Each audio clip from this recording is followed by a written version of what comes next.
அனைவருக்கும் வணக்கங்க. இது விவசாய மகன்லேருந்து உத்தரகுமார் பேசுகிறேன்.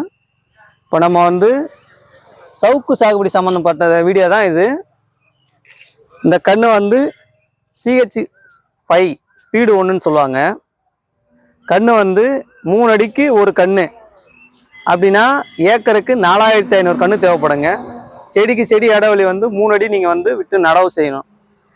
நடவு செஞ்ச 2.5 ஆண்டுலேருந்து 3 ஆண்டுக்குள்ளே மகசூல் தரக்கூடியது. சராசரி மகசூல் 50 டன்னுலேருந்து அதிகபட்சம் 70 டன் வரைக்கும் வரும். இது எல்லாமே உங்களுடைய பராமரிப்பு பொறுத்து தான் இருக்குது.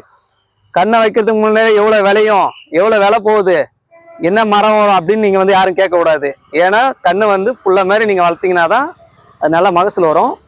கண்ணு நட்ட 4வது மாதம் இல்லைன்னா 6வது மாதம் இந்த கண்ணு பார்த்தீங்கன்னா 4 மாதத்துல இவ்வளோ ஹைட்டு வரும். அதாவது ஒரு 2.5 அடியிலேருந்து 3 அடிக்குள்ளே வரும். இந்த சைடில் வருது பார்த்தீங்களா பக்கக்கிளை, அது ஃபுல்லாக நீங்கள் உடச்சி விடணும். மொதல் 3 மாதத்துக்கு மட்டும் களை இல்லாமல் நீங்கள்